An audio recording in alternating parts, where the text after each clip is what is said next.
Hello, everyone, and welcome to day one of Global Toronto 2020. I'm Iris Nemani, the Chief Programming Officer at Harbourfront Centre in Toronto, and myself, together with my colleagues at Harbourfront, are delighted to be one of the producing partners of Global Toronto 2020. I am joining you all from my home in downtown Toronto, which is on the traditional territory of the Anishinaabe, the Haudenosaunee, and the Wendat peoples, and is covered by Treaty 13 with the Mississaugas of the Credit First Nation. I want to respectfully acknowledge the past and present traditional keepers of this territory and their unique role in the life of this region. And I am grateful for the opportunity to live, learn, and share on this land together with all of you. As we here in Toronto enter the 5th month of COVID-19, I am sure that all of us, regardless of where we are in the world, have been feeling a little split between being part firefighter, how do we keep ourselves, our families, our colleagues safe, and part futurist. Where do we go from here? When can we return to work? And when we can, how can we? And so that's what we're going to talk about today on this panel. And it's called, as you know, The Show Must Go On Safely. Once the industry is given the green light and we eagerly return to the live music venue of our choice, how do we ensure that these spaces have the community's health at top of mind? And so today, we are joined by two of our industry leaders in both producing live events and health and safety protocols required to produce them safely. Janet Sellery. Janet is one of Canada's leading experts in health and safety in the arts and entertainment and live events. She started her career in stage management and has moved into health and safety after a critical injury that involved an actor. And she pioneered the health and safety program at the Stratford Festival, which is Canada's largest repertory theatre. She is the chair of the Event Safety Alliance Canada and an active volunteer of the Event Safety Alliance US Advisory Council. As a health and safety consultant, she has her own firm, Sellery Health Plus Safety. Janet has been focusing on customizing programs, training, and resources to reflect the constantly evolving and unique demands of our creative community. Welcome, Janet. Janet is joined by Vanessa Arscott. Vanessa started her live event career as a tour manager for artists such as Huxley Workman, and Sarah Harmer touring Canada and the Eastern US. She then moved on to work as a promoter and production manager for House of Blues Concerts and Live Nation Canada. In 2011, Vanessa created Plan V Productions, cultivating a team of creative, like-minded production and operations crew. She has experience outdoors on fields like Burroughs Creek, Fort York, Downsview Park, and indoor in theaters such as Massey Hall, the Air Canada Centre, and Sound Academy. From Field Trip to Boots and Hearts to the Polaris Prize Awards Gala and the Junos, Vanessa has helped develop some of the largest outdoor festivals and events in Canada. As well, she is currently the director on one of the directors on the board of Canada Live Music Association and has been since 2018. This panel will run about an hour and will be a discussion around working safely, what we should be thinking about, and how we have to evolve our best practices to be able to return to work confidently and safely. We also want to make sure that we have time for questions from those of you who are joining us. And so we're going to try and leave at least 10 minutes before the end of the discussion to do so. And so I want to encourage you all to write your questions into the chat, and we will try as best as possible to answer them. And so to start things off, let's hear from you, Vanessa. I know you've been working with colleagues in the industry for over the last few months to prepare for what does returning to the show really look like? What could it look like once we're given the green light? And so if you could share with us some of the work that you've been doing and give us some insight into what we as producers, artists, and promoters should be thinking about.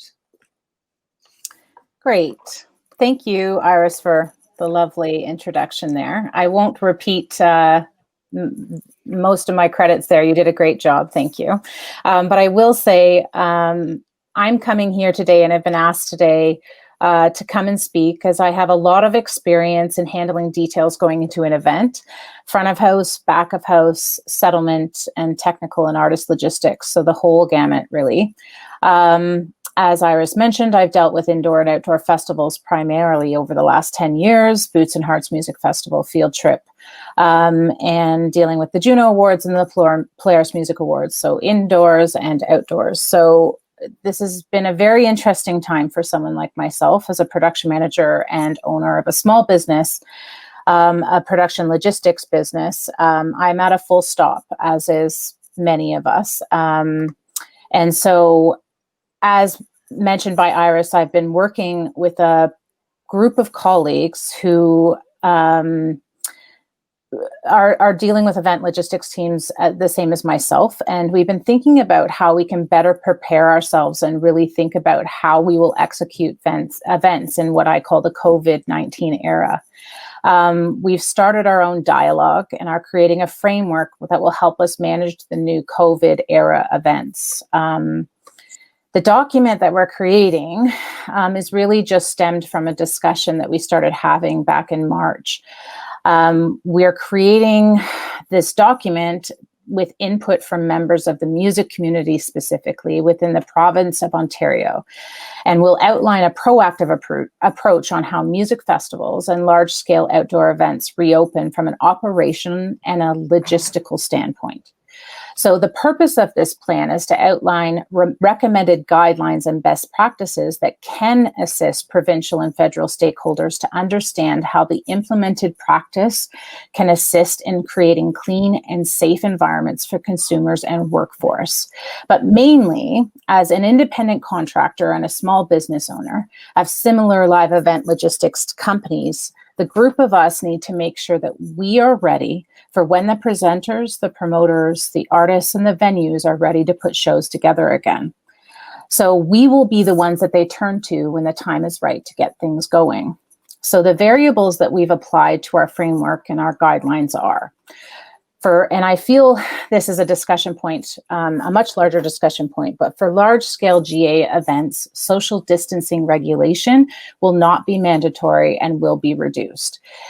Rapid testing in its current stages is not a viable option for measures put in place during the ingress of an event, and all event planning considers the indoor and outdoor public gathering limit provided by the province of Ontario. So these are the variables that we consider going into our discussions. Obviously, I'm not an expert in COVID-19. None of us really are. So no matter how much thought I am putting into this now, I have to realize that I need to be flexible and ready to make changes as things go, and things change all the time, as we all know right now. When planning a show or event, everything starts with the discussion. There has to be proper and efficient advanced discussion between the promoter and presenter, the artist group, and the venue. So in the framework of our session today, talking about the show must go on, I wanted to walk through some general principles that I will be applying as I move forward in the planning of events. And remembering that this is still a work in progress, and I'm kind of developing this as the situation arises. At the start of each advanced discussion, I consider things like, what stage is the city that the event is being planned in? What stage are they in? And what regulations are in place at the time of your first discussion when you're dealing with the advance? This is something that I think will be relevant and around for a very long time, because we're all in different phases. So from province to nationally, from province to province, city to city, region to region, everyone seems to be in a different phase. So one of the main questions also is, who is the artist and what kind of audience will be coming? What size is the venue and how many people will be attending? How much space is there to process the public coming in and out of the venue? How much space is there for the artists and the touring group to feel safe backstage and on stage? How many staff and outside workers do you have on site? So we've also been working on general principles and considerations that we feel important to note and include in the planning phase. So I'm just going to run through some of those now. What we've been talking about is implementing wellness checks for staff and touring crew before entering any sort of venue, whether it be outdoors or indoors. Having a full awareness of how everyone is feeling is going to become very important going into each job site. What are the current social distancing regulations in your area, and how does that affect the working staff, crew, and artist performance?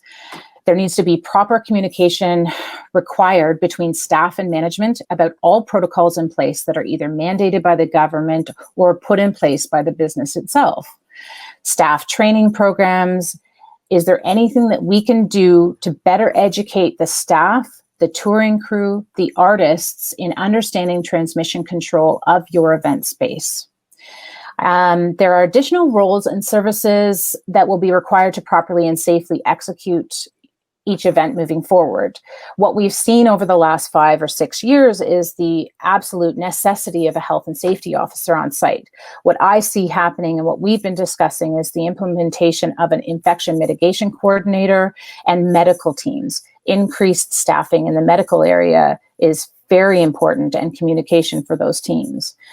As an event manager, and ensuring that there's a clear and obvious signage plan for working staff, touring crew, and the public that encourages and gives direction to sanitization stations, sinks, and clean areas within the space that they're in.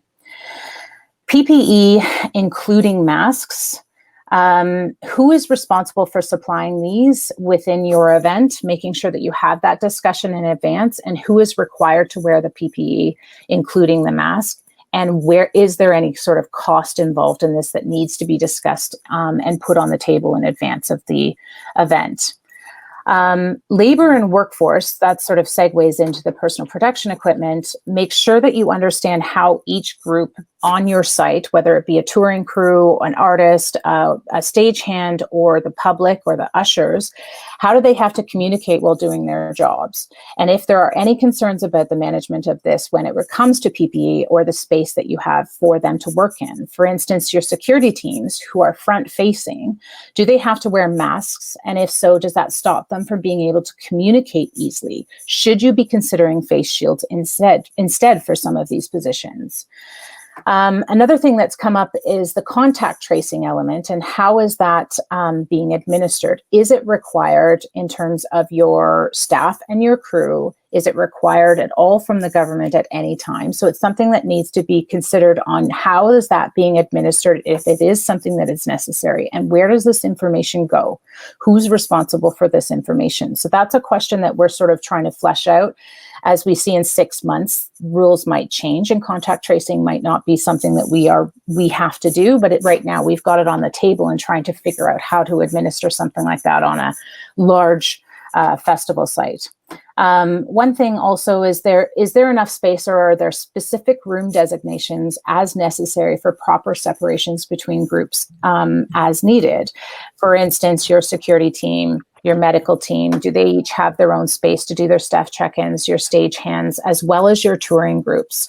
Because as you're speaking of space, what we've done is we've included like pre-COVID and post-COVID risk mitigation for specific areas on the site and in the venue. So backstage areas, your tech and artist groups, you have to ensure that there are ample sort of areas that they can be used for hand washing, access to clean controlled spaces, private spaces that they can group into as necessary as a tour, stage and technical setup spaces, equipment rental and handling of equipment, ensuring that there's a process in place for accepting tour equipment and integrating that in with your house equipment. So if your venue has a policy in regards to how many touring desks, like the audio control desks or the video control desks, is that something that you have room for? And is there an area where you can make sure that they are cleaned or they're in a safe space?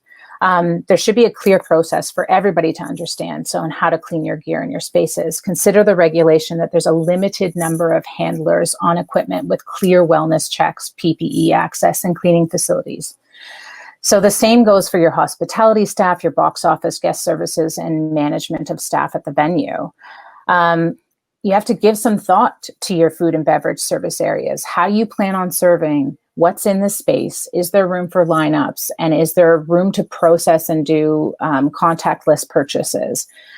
Washroom access and cleanliness. This is a big one that we've been discussing for weeks. How much staff do you have to keep in these areas clean? And if it's a small space, should you limit the capacity by placing a staff member there to help manage? So if you're looking to have a washroom compound on an outdoor festival, what are your options to spread out the compounds and control the use, shutting them down for sanitization halfway through? Is there other options for people to use different washroom compounds at the same time while you've shut one down? And are there options to clean these portalettes on a regular schedule? How much staffing is required in order to do that? And do you have the budget in order to put that forward? Another big one in high traffic areas is your sponsorship and sampling, as well as merchandise sales. So will you allow for patrons to touch any of the merchandise or sponsorship samples? And do you have to have tour merchandise sealed and delivered per market? And if so, there's a lot of advanced discussions on how that is handled and where that goes and where it sits and how it's processed and counted in. So, and last but not least, public entry and exit. This is a massive topic. The flow all the way from the search and the scan process, the ticket takers, the security positions, and line control. There are a lot of considerations here, and using the space that you have to make sure that you can process the tickets holders efficiently and safely, and they feel safe and they feel like they're aware of their surroundings. What we've been discussing for our outdoor sites and are trying to flesh out an idea is having like color codes or numbered gates, allowing patrons to enter in that gate, and that becomes their gate for exiting as well, and also their roaming area where there's services within that color-coded area that they can, so that we're kind of, you're starting to think about eliminating the crossing of all the crowds and making sure that you can kind of, if you needed to isolate sort of a group, that are you able to do that? And in some sites, you're able to do that. Say Burroughs Creek, there's lots of property there, but in a small club or a venue or a theater, you may not be. So there's lots of these types of variables that you need to kind of put on the table. So in summary, having a framework of responsibility and how each event is executed and experienced is important to the success of moving forward with your event. Being flexible and ready for change in the planning phase as well as the execution of the event will be one of the most challenging and important tasks of event managers, presenters, and touring acts for the future.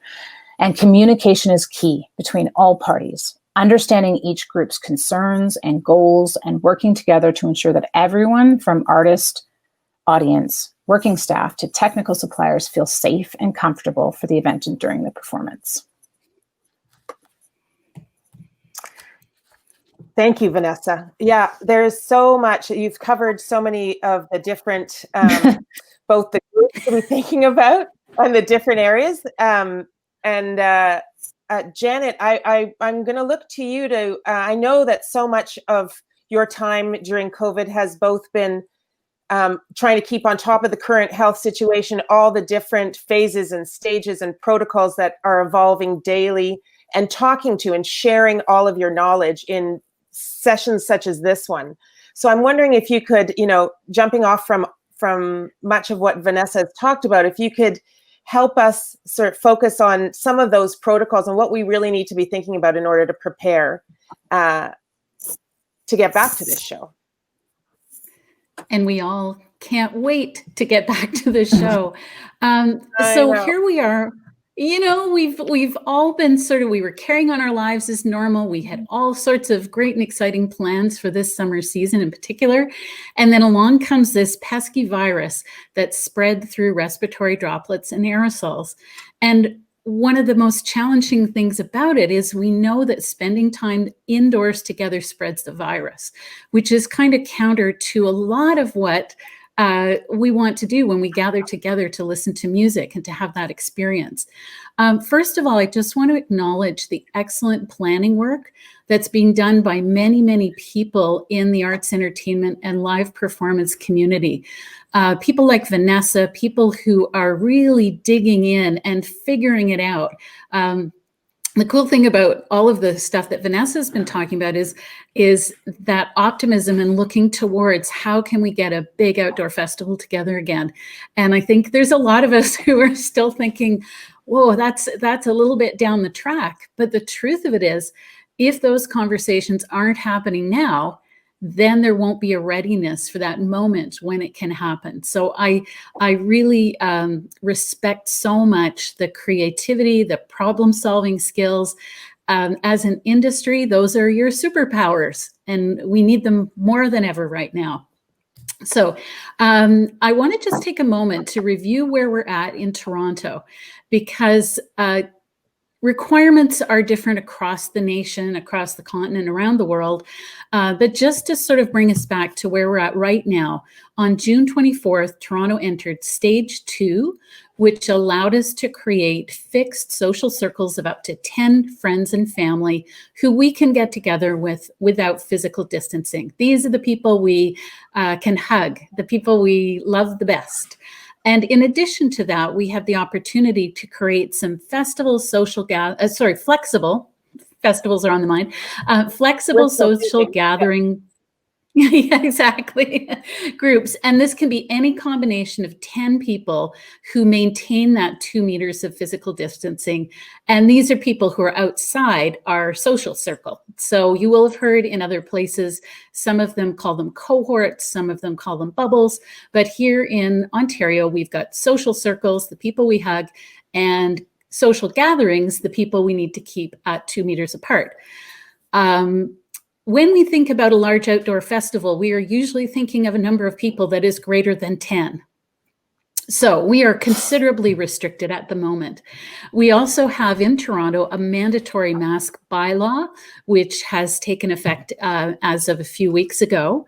And Toronto is hopeful that within a short time that we will be able to enter stage 3. So stage 3 is going to open up indoor gatherings to the vast number of 50 people, and outdoor gatherings can go up to a vast number of 100 people. This is not actually the same number of zeros that Vanessa was looking to gather together, but at least we're cracking the door open, and this is where it has to begin.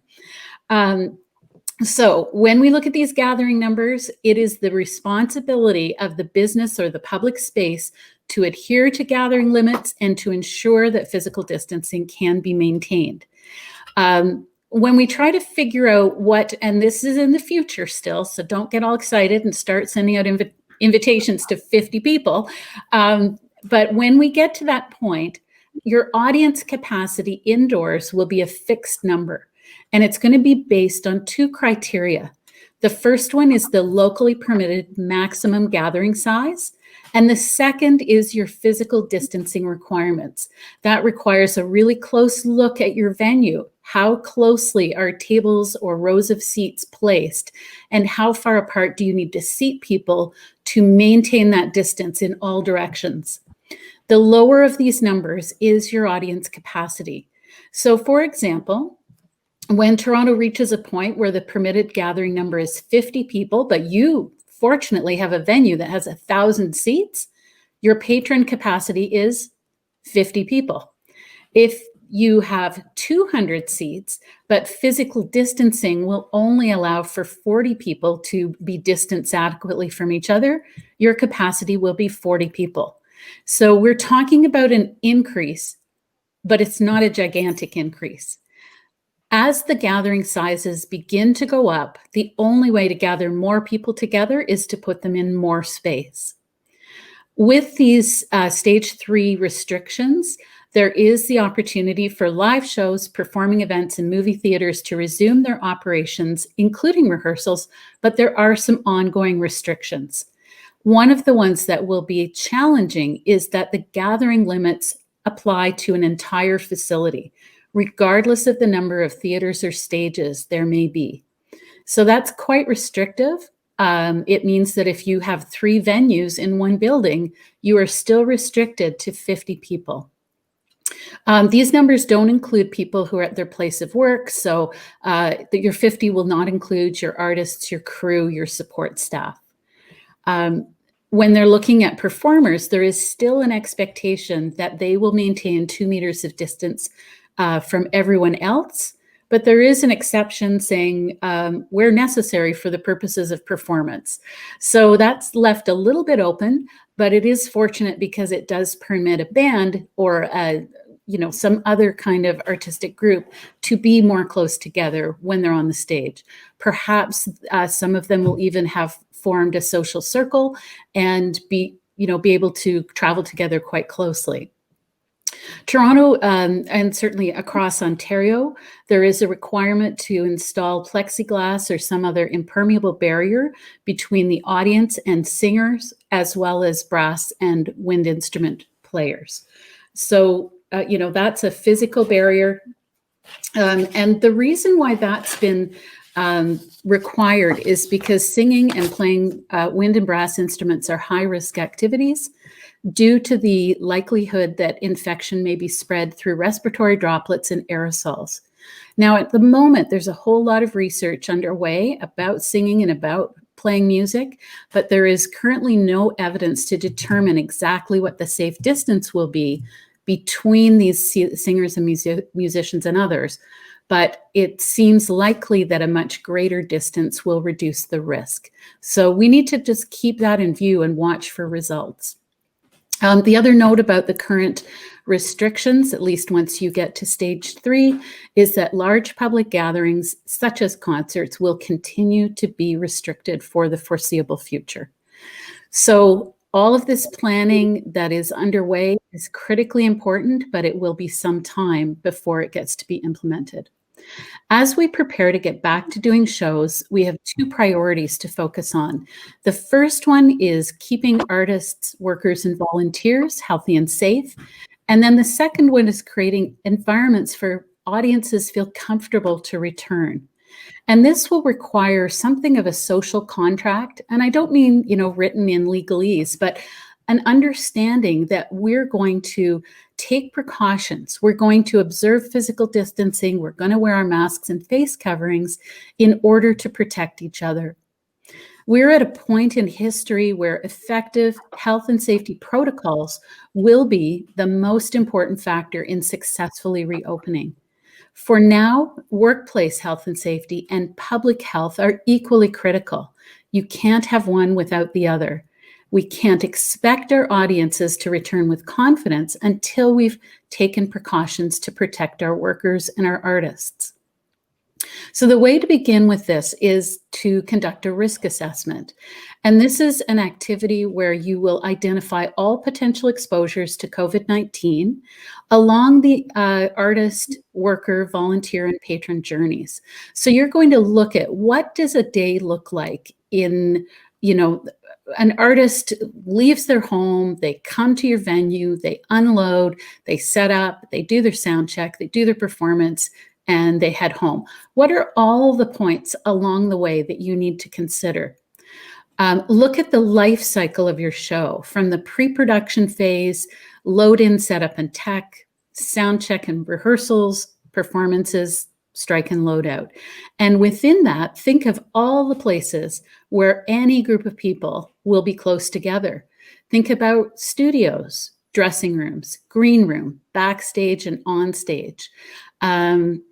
I've worked in a lot of theaters that don't have a gigantic amount of space in their backstage areas. We're going to need to think about dressing rooms because the idea of having one space where we have a whole lot of people and all their stuff is just not going to be feasible. We're going to have to find more space to spread those activities out. Think of every object that more than one person might touch. Everything from road cases, instruments, music stands, mics and their stands, lighting and audio consoles, even something like water bottles. How are we going to make sure that multiple people aren't handling them?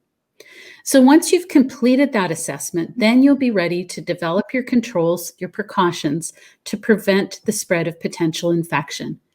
As you're doing this, you need to scale your precautions to suit what you do. So if you're looking at a gigantic outdoor festival, the precautions you'll take may be quite different from if you have a small club or a small theater. You need to be able to scale it up, scale it down, and find something that's proportionate. When you've established what those precautions need to be, then you need to review how is this going to affect your schedule, your staffing, and your budget. The whole time, people, and money conundrum that every production manager has to wrestle with is now going to have this added dimension of how you do your infection mitigation. All right, so you've done all your risk assessment, you've figured out what your precautions are, and now you need to prepare a healthy workplace. If you're an employer, you have a legal duty under the Occupational Health and Safety Act and its regulations to provide a healthy workplace. Take the time to consult with all of your artists, your crews, any associations and unions you may be involved with, and find out what they need to feel safe to return. You can learn a lot from them because they will have thought about this in detail and they'll have some really good ideas. Review your contracts carefully to clarify who's responsible for which tasks related to health and safety, and make sure you know who has the authority to carry out and enforce these requirements. when it comes to an artist or a client coming into a venue, they want it to be clean. But the venue owner or employer also needs to know that that client or artist isn't going to bring unreasonable risk into their premises. So every party has a vested interest in keeping people healthy and getting this right. Once you've established all of your precautions, policies, procedures, plan for how to communicate and train people. So this is a lot to take in, and I know that you need resources to help you with this planning. So I'm going to just give you a general idea about how to think about the resources that you're going to choose. Be sure you're choosing something credible. There are 3 things to consider. It needs to be current, local, and relevant. So by current, I mean, look at the date on it. Yes, there's some great stuff that was developed in May that is still going to be useful to you, but this time of COVID-19 is a time of incredibly rapid change. We hear different requirements depending on where we are in the life cycle of this pandemic. It's not that it was wrong before, but things, with more information, things need to evolve. That's just how science works. So we need to watch and see what current science is guiding us towards. So it needs to be current. It also needs to be local. I'm looking at lots and lots of resources from around the world, and they're really valuable because you can see, how did they keep Phantom of the Opera running in South Korea? How are they planning to reopen in other countries? How are they making terrible, terrible mistakes in some parts of the planet? So look globally, but act locally. Act upon the local requirements of your public health authorities, and make sure you're looking at information that's relevant. So there are an increasing number of guidance documents which are specific to live events, to theaters, and those are really, really valuable. But you may also want to look outside your specific discipline to other things that might be useful.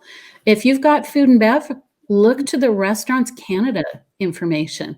If you're selling merch, see what's happening in retail. Look at other types of gatherings. I'm even looking at things like day camps, theme parks. I had another one on the tip of my tongue, but it seems to have escaped me. Oh, houses of worship. So what are they doing in those gigantic church congregations? Are there some things that you might be able to adopt? And I will caution you to look out for magical thinking. There is some really nasty and wrong information out there on the internet. Keep in mind that some studies are being published very, very quickly before they've been peer reviewed. So, we're in a very, very fast moving time as far as science right now. So what references, what resources do I recommend?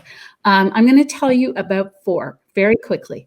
The first one is the brand new IATSE Stagecraft Safety Committee Recovery Plan. That just came out on July 22nd. And so it will apply to every venue, every production that involves IATSE workers. But there's lots to be gained for the non-union workforce as well. It has some very good information about venue and craft specific guidelines, everything from stage door entry, back of house, front of house, and shops. Act Safe in British Columbia is a health and safety association which has done a lot of work around performing arts and live events, and they have a series of guidelines free on their website with lots of good risk assessment information. One of the first pieces of guidance to come out, one that some of us probably on this call have been involved in, was the Event Safety Alliance Reopening Guide, which leapt out into our world on May 11th. And it has some really excellent information about how to do the communication piece with patron education, worker health and hygiene, sanitizing the venue, and good discussion about your ingress and egress. How do you get people in and out of your event, as well as front of house circulation, people moving around, food and beverage, merch, and production issues. For those of you working in more of an indoor theatrical type venue, I recommend the Guide to Reopening Theatrical Venues out of the Performing Arts Center Consortium. That was quite an early one as well, May 15th. And the piece I really like about that one is their risk assessments. So they've divided them into guests, visiting company and back of house, front of house, and office. And they identify an exposure level, mitigating controls, but also an impact. So they will look at all these different things and say, you should, this is an option, but it's going to be expensive, or you're going to need more staff, or you're going to need more time. And some of that can be helpful because you're going to be choosing precautions. You're not necessarily going to implement every single one. It needs to depend on what you're doing. All right. So baby steps. I encourage you to start gradually with the activities that you can reasonably accomplish safely.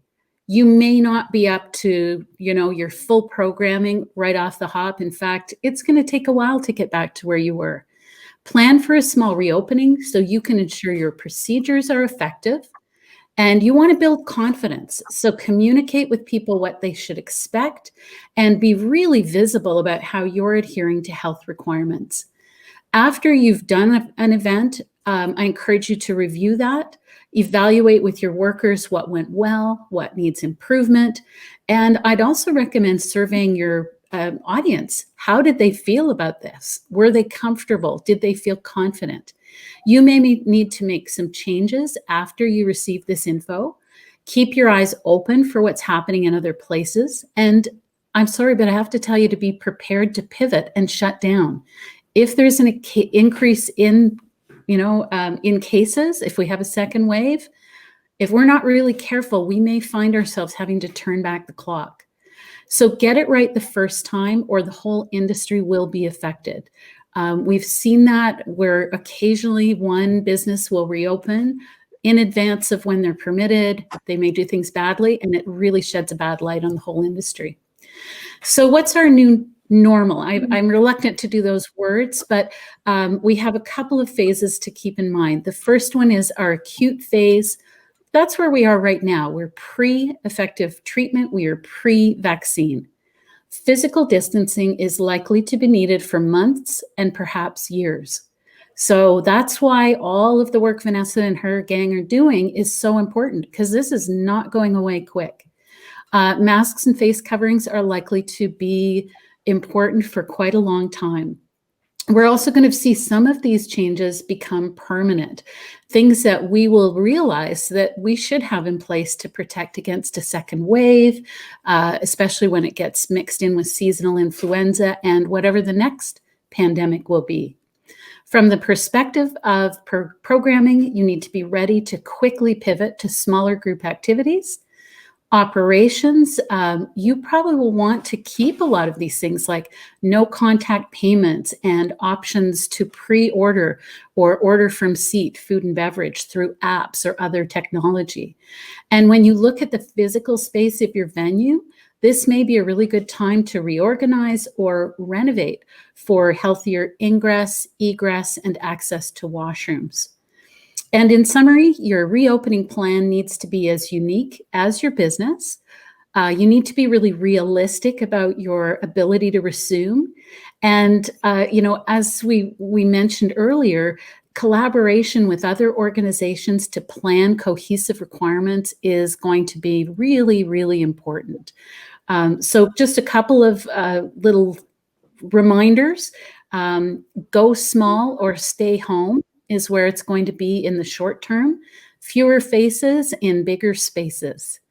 Thank you. And I throw it back to Iris. And where do you like to go? Thanks so much, Janet. That's a lot. It's a lot to think about, but I think it's really the importance of looking globally, because so many different countries are in different places. But to really think locally, I think, is a critical piece for all of us. Many of us work not just in Toronto, but the rules in Toronto versus what's happening elsewhere in Ontario. Those are also playing with what that looks like and who is the audience. I want to open it up at this moment. If there's anyone who has any questions, I want to urge you to just type it into the chat, and I'm hoping that it will pop up so that we can try and address them. The resources that you spoke to, I just want to confirm that they're readily available on the internet. So that was IATSE, that was ActSafe, that was the Event Safety Alliance Guide. And maybe we can connect with Global Toronto and ensure that those resources are available. Absolutely. Great. I can provide a link or a list with resources that people can check out.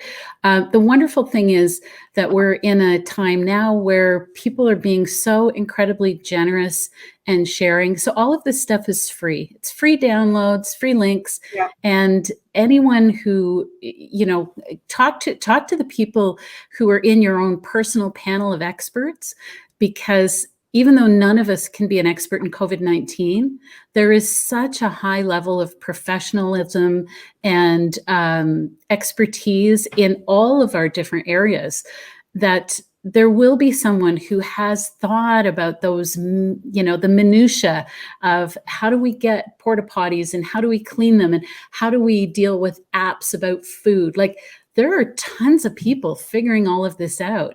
And there is an incredibly generous piece of sharing going on right now.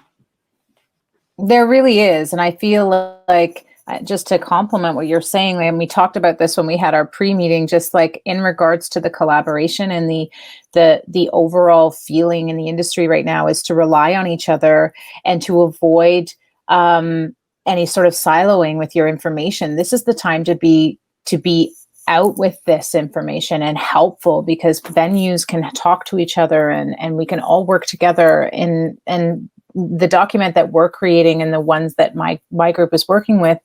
These are 3 top level production managers that we've all worked in our own silos, and all of a sudden, because of this pandemic, we're turning around and we're relying on each other, because we will need each other moving forward. We're going to have to talk and make sure that we're all on the same page, because if we're not doing this correctly and we're not all doing the same thing or similar things and trying and testing things, then we're not going to be successful, and the longer we'll have to wait. And we're talking to our washroom suppliers, we're talking to our crew caterers, we're talking to our fencing guys, we're talking to our stagehand companies, and they all have something to say, and they all have their own framework of where they need to work within. So it's really interesting to have these group conversations and make sure that you've included everybody in those discussions, because this is affecting everybody in the industry. So we need to figure this out, and we need to be able to do it safely and be patient and try to rely on each other. Yeah, absolutely. And Vanessa, I'm wondering about the work. Will you be creating, or I'm just thinking about how, because so much of this is about sharing the learning with as many people as possible who are in this, and thinking about our audience who is watching. Do you see sort of like, not necessarily an end state, but it's part of the process that you will be creating some kind of a producer or production management sort of checklist, resource guide, like you spoke to the infection mitigation, not just a health and safety, but infection mitigation, all these new positions or new thinking about how we do that.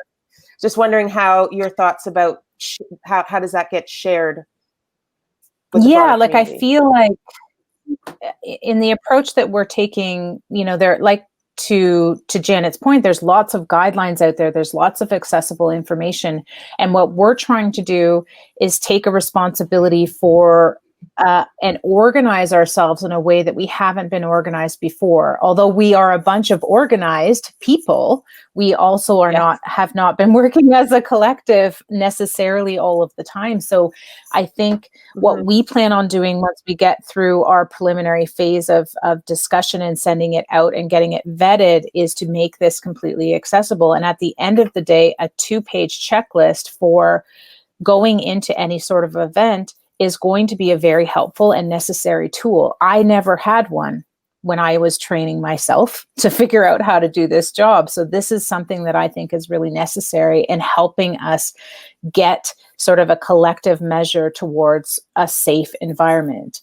People need to feel safe, whether you're the stagehand or you're the public or the artist or myself. And I need to make sure that I have something to refer to. So having something tangible and, like you said, a checklist is my goal. That's what I've wanted. As soon as this started, it was like, we need a checklist. How are we thinking through this? And we need it to be simple, and we need it to be easily readable so that we can all get through it. And it can be applied to all the areas, because I do think there's a universal approach to how to think through each space.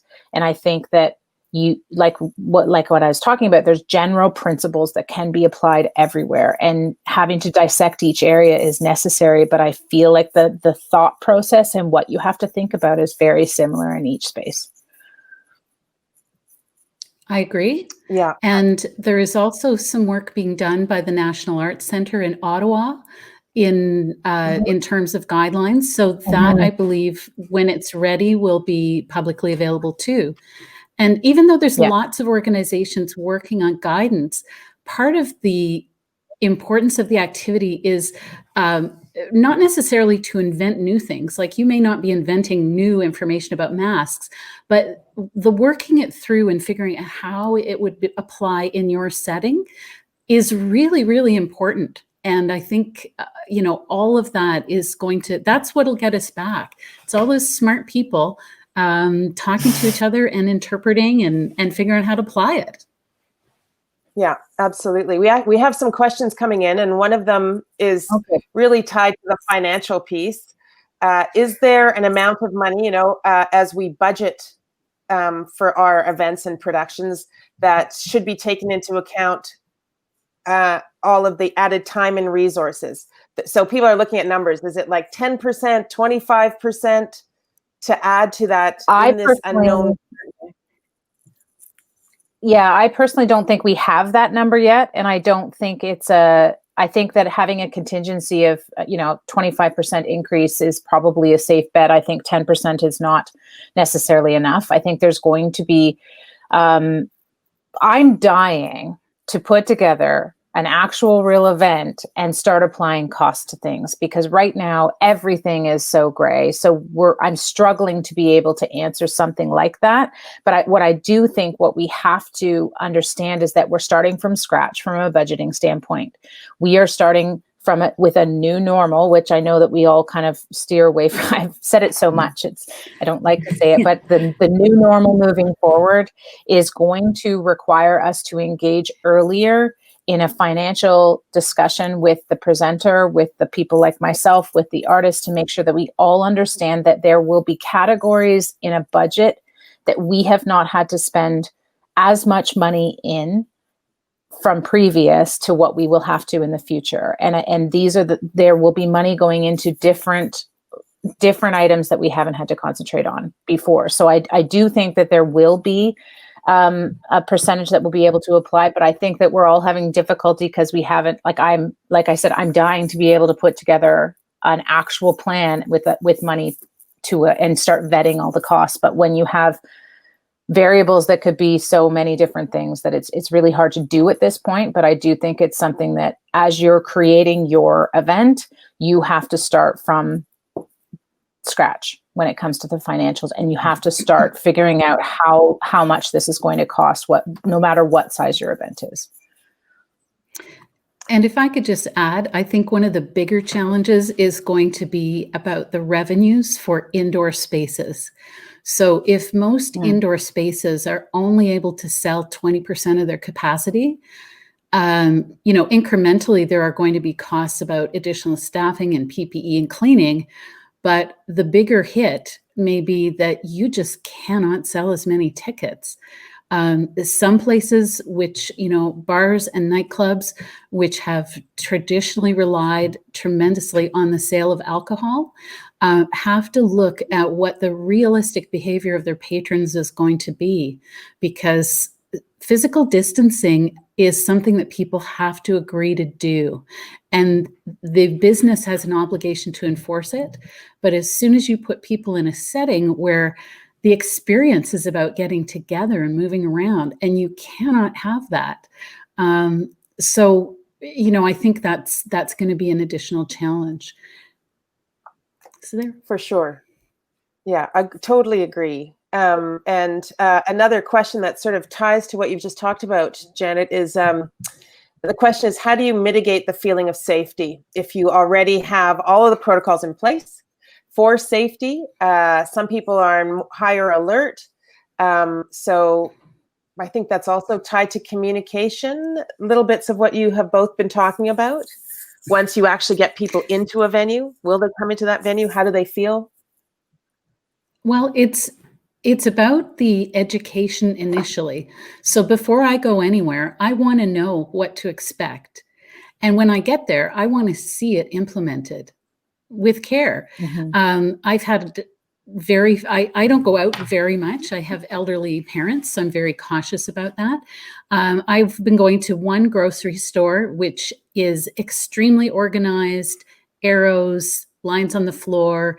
And where I live in Stratford, Ontario, we now have mandatory masks. The last time I was in there, I only saw one guy without a mask, and he skulked around and got the hairy eyeball from a lot of people and left very quickly. But the compliance has been good, and I have felt confident. One time I went to another grocery store that was chaotic, crowded. It was incredible how anxious I felt to see people walking in the wrong direction, crowding the aisles. So that feeling that people get when they come to your place for the first time is going to really influence whether they will come back. And so, Absolutely. That's why, I'm going to throw it over to Vanessa. Oh yeah, no, I agree. I've kind of been doing the same thing. I have elderly parents and trying to look after them, so I've been in the same environment so for a while now, I guess many months.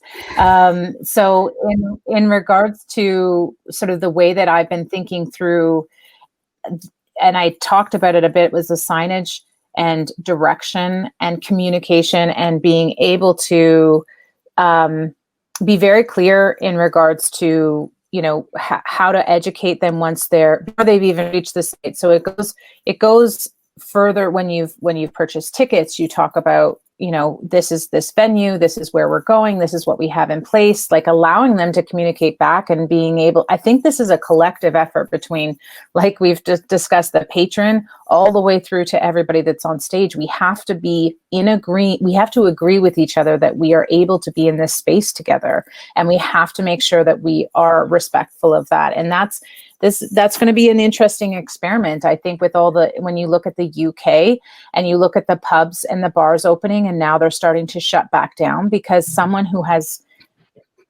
alcohol in their system does not understand social distancing or physical distancing, which is another reason why I say, in regards to what I'm typically doing at this time every summer, which is producing mass festivals, that social distancing aspect has to be relaxed or non-existent, or a vaccine has to be in motion and part of our society, because the controlling people in those spaces is going to be really difficult to do. And if you don't have seats or benches, or you don't have anything to kind of actually put them into a confined area, it's really going to be a difficult battle. And I feel like what Janet said, education from start to finish is such an important thing. And we have to be aware that each person is going to react differently. And that's a variable that we can't avoid as humans. And so I think there are some people that are going to be more high alert, and those people need to make a choice whether they need to be in that space or they're going to not be in that space. And there's a whole other conversation, I'm sure, going between, streaming and deciding to stay home, and what, the options on, and how we mitigate those risks rather than being in a space with other people. But I think eventually what we're seeing is that there's a need to be around other people, and we have to work slowly and patiently to get there. Can I give you just one piece of optimism? So I live in Stratford, and about a week and a half ago, I was invited to see a live performance, and it was the most thrilling thing ever, because there were 10 of us on lawn chairs on my friend's driveway, all spread out. And this company called Sidewalk Scenes pulled up in a van, all in masks, for 2 musicians, 2 improv comedy actors, and they got out with their masks. They set up all their gear, their speakers, their mics, they did it all. And they came around and they squirted our hands with hand sanitizer, and they asked if everyone would be comfortable if they removed their masks, which we did. And we had 45 minutes of live entertainment at the end of a driveway, and it was absolutely heaven on toast. It was, everyone just had this huge smile because it felt like, okay, this is gonna happen. And I feel optimistic, even though we're going to have to be really patient. It can also be a richly creative and innovative time. I agree. And I'll just end on an optimistic note too. I've been quite excited about this time and what we've been able to kind of come together and do. And as an industry and as a group of very, very experienced, skilled people, and working together to get things done and discussing things that we haven't discussed before, and the options that we've been kind of putting forward, whether they're financially, viable or not, we're still getting out there. The momentum is there and the need is there. And I think I feel like Janet, I feel optimistic, and I am trying very hard to make sure that I keep that, even though it's been a really hard run for most of us for the last 4 months. And I look forward to see what we're going to be in 6 months and what we've come up with. And I hope, I hope keep moving forward, even though we probably should accept a few steps back every once in a while, just to make sure that we're in good shape. But yes, I think, thank you both. It's the resilience and the leadership that you both have been guiding the broader community is really welcoming to all of us here. It's important